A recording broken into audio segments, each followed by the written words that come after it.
Exam के results को लेकर पूरे देश भर में हल्ला मच रहा है। बात देश के हर एक बच्चे की है जिसे लगता है उसके साथ छलावा किया है। छात्रों ने पेपर भरा था। नरेंद्र मोदी जी चुप्पी छोड़ो। बेटा कुछ बोल ना, तू पास तो हो। हेलो दोस्तों, कैसे आप सब लोग ठीक होंगे। आज हम बात करने वाले हैं नीट के बारे में। एक ऐसा एग्ज़ाम है जिसको क्लियर करने के बाद BDS या फिर MBS में एडमिशन मिल जाता है। आज हमारा देश इस मुकाम पे पहुंचा हुआ है जहाँ पे स्टूडेंट के लाइफ से खेला जा रहा है। नीट एग्ज़ाम में क्लियर करने वाले स्टूडेंट का मार्क्स वापस लिया जा रहा है। ज़िंदगी से खेला जा रहा है स्टूडेंट का। हमारे देश का शिक्षा मंत्री, इसका कोई फ़र्क नहीं पड़ने वाला है। चलिए देखते हैं इसके बारे में। इस देश के जाने माने यूट्यूबर ध्रुव राठी जी क्या कहते हैं। Let's play. नमस्कार दोस्तों, प्री मेडिकल नीट एग्जाम के रिजल्ट्स को लेकर पूरे देश भर में हल्ला मच रहा है। वैसे तो इस एग्जाम को 23 लाख स्टूडेंट्स ने इस साल दिया है, लेकिन बात सिर्फ इन 23 लाख स्टूडेंट्स की नहीं है। बात देश के हर एक स्टूडेंट की है जो एक्सपेक्ट करता है कि उसे फेयर चांस मिलेगा अच्छे कॉलेज में एडमिशन लेने के लिए। बात देश के हर एक बच्चे की है जिसे लगता है कि मेहनत करके पढ़ाई करने से उसे एक अच्छा भविष्य मिलेगा। हम सब जानते हैं दोस्तों, हमारे देश में वैसे ही स्टूडेंट्स पर जबरदस्त प्रेशर रहता है। कॉम्पिटिशन बहुत टफ है। देश में अच्छे कॉलेजेस की सख्त कमी है। अच्छे कॉलेजेस में सीटों की सख्त कमी है। और अब सीटों के लिए जो एग्जाम्स कंडक्ट कराए जा रहे हैं, अगर वो भी ढंग से नहीं कराए जाएंगे तो क्या उम्मीद रह जाएगी देश के फ्यूचर के लिए। पेपर्स का लीक हो जाना या खराब तरीके से एग्जाम्स कंडक्ट करना, ये पिछले कुछ सालों से आम बात बन चुकी है। पिछले ही महीने एग्जाम हो जाने के कुछ दिन बाद पटना पुलिस ने 13 लोगों को पेपर लीक करने के जुर्म में अरेस्ट किया था। ये लोग 30 से 50 लाख रुपए चार्ज कर रहे थे हर एक स्टूडेंट से लीक्ड पेपर के लिए। इतना ही नहीं, 10 मई की इस खबर को भी देखिए। गुजरात में पूरा का पूरा रैकेट बस्ट किया गया। एक एजुकेशन कंसल्टेंसी ओनर एक स्कूल टीचर और बीजेपी नेता के साथ मिलकर स्टूडेंट से 10-10 लाख रुपए चार्ज कर रहा था एग्जाम में मदद करने के लिए। पेपर लीक्स तो आज के इस नए भारत में इतनी आम बात बन चुकी है कि द इंडियन एक्सप्रेस की इन्वेस्टिगेशन ने बताया पिछले 5 सालों में 41 अलग अलग पेपर लीक्स देखने को मिले हैं, जिनकी वजह से 1.4 करोड़ जॉब सीकर्स की जिंदगियों पर असर पड़ा है। कितनी ही बार प्रोटेस्ट देखने को मिले हैं इन पेपर लीक्स को लेकर, इस बार भी देखने को मिले और हमेशा की तरह इन प्रोटेस्ट को नजरअंदाज कर दिया जाता, लेकिन बात इस बार सिर्फ पेपर लीक्स तक नहीं रुकी। जब 4 जून को नीट एग्जाम के रिजल्ट सामने आए तो कुछ अनबिलीवेबल इररेगुलरिटीज देखने को मिली। एक बड़े स्केल पर किया गया स्कैम इसे कहा जा रहा है। ट्रांसपेरेंसी, ट्रांसपेरेंट, ये थोड़ी ट्रांसपेरेंट होता है। ट्रांसपेरेंट होता है, आप खुद से आके बताइए। हमारी रूह क्या उठती है जब उस बच्चे का वीडियो देखते हैं। पूरे देश भर के विद्यार्थियों के साथ छलावा किया है। छात्रों ने पेपर भरा था। नरेंद्र मोदी जी चुप्पी छोड़ो। बेटा कुछ बोल ना, तू पास तो हो जाएगा ना। इमेजिन करो दोस्तों, एक स्टूडेंट पर क्या बीतती होगी। कोई 16-17 साल का लड़का दिन रात मेहनत करके साल भर लगाता है इस एक एग्जाम की तैयारी करने में, और फिर ये स्कैम की खबर सुनने को मिलती है, सारी मेहनत पर पानी फिर गया। इसलिए एक बड़ा सिंपल सा लेकिन जरूरी एडवाइस है, लाइफ में हमेशा एक प्लान बी या प्लान सी होना चाहिए। किसी एक एग्जाम के भरोसे अपने पूरे फ्यूचर को दांव पर मत लगाओ। आपके पास हमेशा कम से कम एक बैकअप प्लान तो जरूर होना चाहिए। और इसी से ही रिलेटेड मैं आपको ऑफर करना चाहूंगा, अगर आप में से कोई इंटरेस्टेड है यूट्यूब को अपना करियर बनाने में, तो मैंने पूरा एक 7.5 घंटे का कोर्स बनाया है, द यूट्यूब ब्लूप्रिंट। इसमें मैंने आपको स्टेप बाय स्टेप सिखाया है कैसे आप यूट्यूब को अपनी पार्ट टाइम जॉब या फुल टाइम करियर बना सकते हैं। इस डिटेल्ड कोर्स में मैं आपको वो सब सिखाता हूं जिसकी आपको जरूरत है यूट्यूबर बनने के लिए। वीडियो एडिटिंग, फिल्म मेकिंग, पैसे कैसे कमाने हैं कंटेंट क्रिएशन में, इवन आपको कौन सा टॉपिक चुनना चाहिए अपना यूट्यूब चैनल बनाने के लिए, कौन से सबसे सक्सेसफुल नीशेज और जॉनरेज होते हैं। मैंने अपने 10 साल के यूट्यूब करियर में जितना कुछ सीखा है सब इस कोर्स में सिखाया है, सिर्फ एक मकसद से, ताकि आपको भी मौका मिल पाए इस फील्ड में करियर बनाने का। अगर आप इंटरेस्टेड हैं जरूर जाकर चेकआउट करिए। इसका लिंक नीचे डिस्क्रिप्शन में मिल जाएगा, या फिर आप इस QR कोड को भी स्कैन कर सकते हैं। और आप में से पहले 1000 लोगों के लिए 45% डिस्काउंट है। कूपन कोड इस्तेमाल कीजिए STUDENT45। तो जल्दी से जाकर चेकआउट कर सकते हैं। और अब टॉपिक पर वापस आते हैं। नीट UG का एग्जाम ये है national eligibility cum entrance test for undergraduates. ये देश भर के सारे मेडिकल, डेंटल और आयुष कोर्सेज का अंडर ग्रेजुएट्स एडमिशन एग्जाम है। देश में कराया जाने वाला इकलौता ऐसा एग्जाम। इससे पहले AIPMT का टेस्ट हुआ करता था, all India pre medical test, लेकिन जब वो होता था तो कई सारे मेडिकल कॉलेजेस और स्टेट्स के अपने अलग अलग प्री मेडिकल एग्जाम्स होते थे। इन सभी एग्जामों को एक एग्जाम से रिप्लेस करने के लिए नीट इंट्रोड्यूस किया गया 2013 में। शुरुआत में कई सारी स्टेट्स जैसे कि आंध्र प्रदेश, कर्नाटका, गुजरात, वेस्ट बंगाल, तमिलनाडु ने इसके खिलाफ प्रोटेस्ट किया था, इसलिए कई साल का समय लग गया और 2016 में जाकर ही पहला नीट एग्जाम कंडक्ट किया गया। पहले 3 सालों के जो नीट एग्जाम्स थे उन्हें ओवरसी किया गया था CBSE के द्वारा, लेकिन 2019 के बाद से इन एग्जाम्स को कंडक्ट कराने की रिस्पॉन्सिबिलिटी NTA को दी गई। NTA यानी नेशनल टेस्टिंग एजेंसी, ये एक ऑटोनोमस एजेंसी है जिसे नवंबर 2017 में एस्टैब्लिश किया गया था under the department of higher education of the ministry of education of India. इस एजेंसी को बनाया तो इस उम्मीद से गया था कि इसके पास अपना इंडिपेंडेंस होगा, हमें ज्यादा ट्रांसपेरेंसी देखने को मिलेगी एग्जाम्स कंडक्ट कराते वक्त, लोगों का कॉन्फिडेंस बढ़ेगा इन एग्जाम्स को लेकर, लेकिन हुआ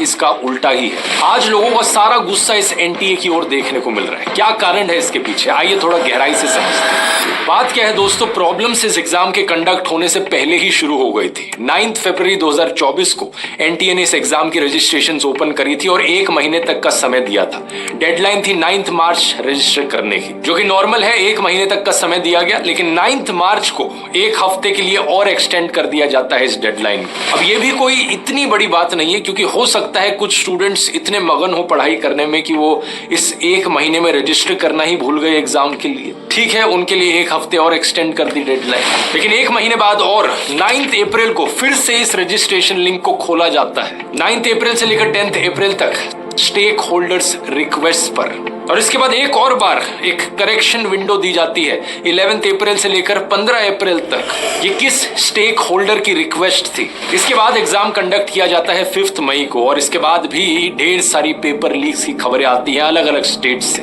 कभी गुजरात से, कभी बिहार से, तो कभी उड़ीसा से। लेकिन असली मजाक शुरू होता है 4 जून को, जब रिजल्ट्स डिक्लेयर होते हैं। नीट का एग्जाम एक MCQ एग्जाम है जिसमें 4 अलग अलग सब्जेक्ट्स में सवाल पूछे जाते हैं, फिजिक्स, केमिस्ट्री, जूलॉजी और बोटैनी। हर एक सब्जेक्ट में 50 क्वेश्चन होते हैं, जिनमें से 45 अटेम्प्ट करने होते हैं, तो टोटल आउट ऑफ 200 180 क्वेश्चंस को अटेम्प्ट करना होता है। हर सही जवाब के मिलते हैं +4 मार्क्स, हर गलत जवाब के -1 मार्क। 3 घंटे 20 मिनट का समय दिया जाता है और मैक्सिमम मार्क्स जो पॉसिबल है वो 720 है। अब होता क्या है कि 67 स्टूडेंट्स फुल मार्क्स स्कोर करते हैं, 720 आउट ऑफ 720, सबके सबको ऑल इंडिया रैंक 1 मिल जाती है। ये एक बहुत ही अजीब चीज है, क्योंकि पिछले साल जो एग्जाम हुआ था उसमें सिर्फ 2 लोगों ने टॉप किया था। उससे पिछले साल 2022 का जो नीट था उसमें 4 लोगों ने टॉप किया था, लेकिन किसी को भी फुल मार्क्स नहीं मिले थे, 715 हाईएस्ट स्कोर था। उससे पिछले साल 2021 में सिर्फ 3 लोगों ने टॉप किया था, और अब अचानक से 67 लोग टॉप करने लग गए। ये कैसे हो सकता है? NTA ने इसको लेकर 3 रीजंस दिए। पहला, एक ऑफिशियल ने उनके कहा कि इस साल का एग्जाम काफी आसान था, इसलिए इतने सारे लोगों ने टॉप कर दिया। लेकिन जब स्टूडेंट्स और एक्सपर्ट्स से पूछा गया तो उन्होंने रिजल्ट्स आने से पहले कहा था कि एक्चुअली में इस साल का एग्जाम तो बहुत टफ था। वो कह रहे थे कि जो स्कोर होगा वो नीचे जाएगा, कोई टॉप नहीं कर पाएगा। दूसरा, NTA ने कहा कि इस साल जो नंबर ऑफ कैंडिडेट्स थे वो कहीं ज्यादा थे, 3 लाख ज्यादा कैंडिडेट्स अपेयर कर रहे थे इस एग्जाम के लिए 2023 के कंपैरिजन में। तो क्योंकि ज्यादा कैंडिडेट्स थे इसलिए नेचुरली हायर स्कोर्स देखने को मिलेंगे। लेकिन तीसरा कारण सबसे इंटरेस्टिंग है। NTA ने कहा कि इतने सारे रैंक 1 इसलिए आए हैं क्योंकि 67 में से 50 टॉपर्स को इन्होंने ग्रेस मार्क्स दिए हैं। इन 50 में से 44 स्टूडेंट्स को ग्रेस मार्क्स दिए गए क्योंकि आंसर कीज में कुछ डिस्क्रिपेंसी थी, और बाकी 6 स्टूडेंट्स को ग्रेस मार्क्स दिए गए टाइम रिलेटेड इश्यूज की वजह से। एक ये फिजिक्स का क्वेश्चन था इस एग्जाम में जिसमें 2 सही आंसर्स थे, क्योंकि NCERT की एक पुराने एडिशन की टेक्स्ट बुक थी और एक नए एडिशन की टेक्स्ट बुक थी। दोनों में अलग अलग चीजें लिखी थी, तो सब्जेक्ट एक्सपर्ट्स ने कहा कि दोनों ऑप्शन को सही कहा जाना चाहिए। अब पहली बात तो क्या ये एग्जाम कंडक्ट कराने का कोई तरीका होता है? वहां स्टूडेंट्स 12-12, 13-13 घंटे पढ़ते रहते हैं एक साल के लिए, और यहाँ NTA से अपने क्वेश्चंस ढंग से नहीं लिखे जाते। और दूसरा, ये कैसा एग्जाम है जिसमें 75% टॉपर्स सिर्फ इसलिए टॉपर्स बने हैं क्योंकि उन्हें ग्रेस मार्क्स मिले हैं। इस चीज को थोड़ा और गहराई से देखते हैं। इस क्वेश्चन को देखो जरा। क्वेश्चन था कि इन दोनों में से कौन सी स्टेटमेंट करेक्ट है। पहली स्टेटमेंट है atoms are electrically neutral as they contain equal number of positive and negative charges, और दूसरी स्टेटमेंट है atoms of each element are stable and emit their characteristic spectrum. इस क्वेश्चन का सही जवाब है कि पहली स्टेटमेंट सही है और दूसरी स्टेटमेंट गलत है, यानी कि ऑप्शन नंबर 4। लेकिन एनटीए ने कहा कि हमें ऑप्शन 2 को भी करेक्ट मानना चाहिए, क्योंकि 2018 की जो एनसीईआरटी की किताब है उसमें इस स्टेटमेंट को लिखा गया है कि सारे एलिमेंट्स के एटम स्टेबल होते हैं। एनटीए ने कहा 13,000 से ज्यादा कंप्लेंट्स उन्हें इस क्वेश्चन को लेकर आई। लेकिन क्या इस रीजन की वजह से गलत आंसर को सही कर देना सेंस बनाता है? क्योंकि 2018 के बाद से जितनी भी एनसीईआरटी की किताबें छपी हैं उन सब में इसको करेक्ट कर दिया गया था। और दूसरी बात, ये एक बड़ा ही सिंपल और लॉजिकल सा फिजिक्स का क्वेश्चन है जिसका जवाब एक 10th क्लास के बच्चे को भी पता हो। तो सवाल ये उठता है कि ये कौन से बच्चे हैं जो 6 साल पुराने एडिशन की किताब को पढ़ रहे हैं और उनके लिए यहाँ पर ग्रेस मार्क्स दिए गए। तो ये है एनटीए के 3 अलग अलग कारण, सारे के सारे फैक्चुअल और लॉजिकल लूप होल से भरे हुए। अगला सवाल ये उठता है कि ये 6 टॉपर्स कौन है जिन्हें ग्रेस मार्क्स दिए गए टाइम की कमी की वजह से? क्या ये सारे 6 टॉपर्स एक ही एग्जाम सेंटर से बिलोंग करते हैं? ये पॉसिबल है। ये 6 टॉपर्स उन 1563 स्टूडेंट्स का हिस्सा है जिन्हें लॉस ऑफ टाइम की वजह से ग्रेस मार्क्स दिए गए, और इनमें से कुछ स्टूडेंट्स ऐसे हैं जिन्हें 718 या 719 आउट ऑफ 720 मार्क्स मिल गए, जो कि टेक्निकली इम्पॉसिबल है मिलना, क्योंकि या तो आपको सही जवाब के +4 मिलेंगे या गलत जवाब के -1 मिलेंगे। तो नॉर्मल कंडीशंस में इस एग्जाम का स्कोर या तो किसी का 720 आ सकता है या 716 या 715 आ सकता है। 718, 19 पॉसिबल नहीं। ये 2 स्टूडेंट्स जिनको स्कोर मिले ये भी उसी झज्जर सेंटर के हैं जिससे 6 टॉपर्स निकले हैं। जब एनटीए से पूछा गया कि उन्होंने ग्रेस मार्क्स क्यों दिए, तो उन्होंने कहा कि कई पेटिशंस फाइल करी गई थी नीट 2024 के कैंडिडेट्स के द्वारा high court of Punjab and Haryana के सामने। उन स्टूडेंट्स ने कहा था कि उन्हें लॉस ऑफ एग्जाम टाइम देखने को मिला, तो इसकी वजह से एनटीए ने उन्हें ग्रेस मार्क्स दिए। और ग्रेस मार्क्स देने के लिए उन्होंने सुप्रीम कोर्ट की 2018 की एक जजमेंट का इस्तेमाल किया था। उस जजमेंट के अनुसार एक स्टैंडर्ड मेथड को नॉर्मलाइज करके यहाँ कैलकुलेट किया जा सकता कि लॉस्ट टाइम के लिए कितने ग्रेस मार्क्स दिए जाने चाहिए। लेकिन अब यहाँ पर बात ये उठी कि 2018 की जो जजमेंट थी ये CLAT एग्जाम, लॉ के एग्जाम को लेकर थी, और इस जजमेंट को इस कैटेगरी में लिखा गया था, admission to educational institutes other than medical and engineering. यानी कि ये क्लियरली लिखा गया था कि इस जजमेंट को इस्तेमाल नहीं किया जा सकता इंजीनियरिंग और मेडिकल एग्जाम्स के लिए। तो सवाल ये कि एनटीए ने कैसे इसे इस्तेमाल कर लिया, एग्जैक्टली कितने ग्रेस मार्क्स दिए गए हैं यहाँ पर, एग्जैक्टली कौन से फॉर्मूला का इस्तेमाल किया गया है, और अगर सही में लॉस ऑफ टाइम देखने को मिल रहा था तो 10-20 मिनट क्यों नहीं एक्सटेंड कर दिया गया एग्जाम को, ग्रेस मार्क का ही सिस्टम क्यों इस्तेमाल किया गया। लोग आरोप लगाते हैं कि यहाँ पर करप्शन हुई है और ये एक स्कैम है। बात यहाँ खत्म नहीं होती है। इंडियन मेडिकल एसोसिएशन के जूनियर डॉक्टर्स नेटवर्क ने एक और मुद्दा उठाया। रिजल्ट्स के डिक्लेयर किए जाने से पहले एनटीए एक OMR शीट को रिलीज करता है, ऑप्टिकल मार्क रिकग्निशन शीट, जो कि बेसिकली स्टूडेंट की आंसर शीट है जहां पर उसने MCQ के जवाब भरे। ये इसलिए किया जाता है ताकि स्टूडेंट्स को एक फेयर आइडिया मिल पाए कि उनका स्कोर क्या होगा। लेकिन प्रॉब्लम क्या हुई कि कई स्टूडेंट्स को अपने अलग ही मार्क्स दिखे अपने स्कोर कार्ड्स में as compare to their answer sheet. जैसे कि एक केस था 18 साल की अर्शिता का, उसकी OMR शीट में लिखा था कि उसका स्कोर होगा 384, लेकिन जब फाइनल रिजल्ट्स आए तो उसका स्कोर दिखा उसे 308, 80 मार्क्स का डिफरेंस। एक और स्टूडेंट 21 साल के शोएब ने कहा कि 10 मार्क्स का डिफरेंस देखने को मिला OMR शीट और रिजल्ट्स के बीच में। इतनी सारी प्रॉब्लम्स थी और इन सारी प्रॉब्लम्स के सबूत आ जाने से पहले ही रिजल्ट्स को 10 दिन पहले डिक्लेयर कर दिया जाता है। और ये कोई रैंडम 10 दिन नहीं थे, स्ट्रैटेजिकली उसी दिन नीट एग्जाम के रिजल्ट्स को अनाउंस किया गया जिस दिन इलेक्शन रिजल्ट्स भी आए। 4 जून का दिन, जिस दिन सारा मीडिया बिजी था इलेक्शंस को कवर करने में। क्या इलेक्शन के शोर शराबे के बीच में यहाँ एक स्कैम को छुपाने की कोशिश करी जा रही थी? सवाल बहुत सारे हैं और अब तो सुप्रीम कोर्ट भी एनटीए से जवाब मांग रहा है। सुप्रीम कोर्ट ने कहा है the sanctity of the exam has been affected, so we need answers. Social media पर ढेर सारे लोगों ने अपनी आवाज उठाई है। ऑपोजिशन लीडर्स राहुल गांधी, संजय सिंह, अखिलेश यादव और MK स्टालिन भी कार्रवाई की मांग कर रहे हैं। पार्लियामेंट में भी इसको एक बड़ा मुद्दा बनाने का वादा किया गया है। इन सब चीजों का जब दबाव बढ़ा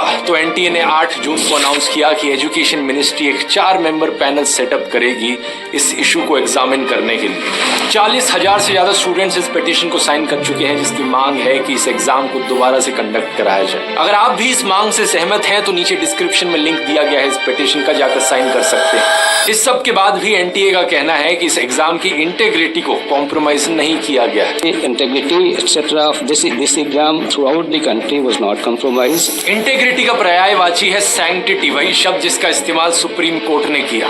मैं यहाँ पूछना चाहूंगा, सैंक्टिटी आज के दिन बची ही किस एग्जाम में है? हर दूसरे एग्जाम में यही पेपर लीक्स देखने को मिलते हैं, ऐसी ही इरेगुलरिटीज देखने को मिलती है। क्या देश की सरकार को अपने देश के फ्यूचर की चिंता भी है? हमारे देश के एजुकेशन मिनिस्टर हैं धर्मेंद्र प्रधान, 2021 से यही रहे हैं और इलेक्शन रिजल्ट्स के बाद भी जब नई सरकार बनी दोबारा से इन्हें ही एजुकेशन मिनिस्टर बनाया गया। लेकिन इनके ट्विटर पर जाकर अगर आप देखोगे तो ऐसा लगता है ये एजुकेशन मिनिस्टर नहीं बल्कि नरेंद्र मोदी के पीआर मिनिस्टर। ऊपर से लेकर नीचे तक आपको दिखेगा सिर्फ नरेंद्र मोदी का चेहरा। हर दूसरे ट्वीट में मोदी का मेंशन किया गया है, कभी मोदी अगेन, कभी मोदी 3.0, कभी मोदी ये, कभी मोदी वो। लेकिन नीट एग्जाम को लेकर आपको कहीं कोई ट्वीट मिल जाए तो मुझे बता देना। अरे नीट तो छोड़ो, एजुकेशन से रिलेटेड एक भी ट्वीट ढूंढ कर दिखा दो इनके ट्विटर अकाउंट पे। ऐसे लोगों की वजह से देश की पूरे एजुकेशन सिस्टम की ये हालत। हाँ धर्मेंद्र प्रधान जी, आप ही बता दो कितना काम किया एजुकेशन के लिए आपने देश में पिछले 3 सालों में। इन नेताओं को जब तक हम अकाउंटेबल नहीं ठहराएंगे इन चीजों का सोल्यूशन नहीं निकल सकता दोस्तों। सारी पावर इनके हाथों में है और ये देश के भविष्य का सवाल है, स्टूडेंट्स के फ्यूचर का सवाल है, देश के मेडिकल इंफ्रास्ट्रक्चर का सवाल है। इतना प्रेशर बनाने के बाद आज का लेटेस्ट अपडेट ये आया है कि फाइनली एनटीए ग्रेस मार्क्स को हटाने के लिए राजी हो गया है। वो 1563 कैंडिडेट्स जिन्हें ग्रेस मार्क्स दिए गए, अब उन्हें ऑप्शन दिया जा रहा है कि या तो वो दोबारा से एग्जाम दे दे या फिर अपना स्कोर बिना ग्रेस मार्क्स के एक्सेप्ट कर ले। ये ग्रेस मार्क्स की समस्या के लिए सही सॉल्यूशन है, लेकिन बाकी और प्रॉब्लम्स का क्या? Paper leaks, inflated score, same centre से 6 टॉपर्स का होना, इन सारी चीजों पर अभी भी जवाब देना बचता है। इकट्ठे होकर इसी तरीके से आवाज उठाते रहिए और याद रखिए अपनी उम्मीद कभी मत खोना। 2022 में 13,000 से ज्यादा स्टूडेंट्स ने आत्महत्या करी इस एजुकेशन सिस्टम से निराश होकर। मैं समझ सकता हूं कितना फ्रस्ट्रेटिंग होगा ऐसे सिस्टम से डील करना, लेकिन at the end of the day ये भी याद रखिए कि एक एग्जाम सब कुछ नहीं होता, एक एग्जाम आपकी जिंदगी तय नहीं करता। इसलिए अपना हौसला कभी मत खोना। अब चाहे तो मेरी जिंदगी की कहानी से इंस्पिरेशन ले सकते हैं। मैंने किसी भी ऐसे एग्जाम को टॉप नहीं किया था, लेकिन इसका मतलब ये नहीं कि मैं कामयाब नहीं बन पाया जिंदगी में। द YouTube ब्लूप्रिंट कोर्स का लिंक नीचे डिस्क्रिप्शन में मिल जाएगा और कूपन कोड है student45।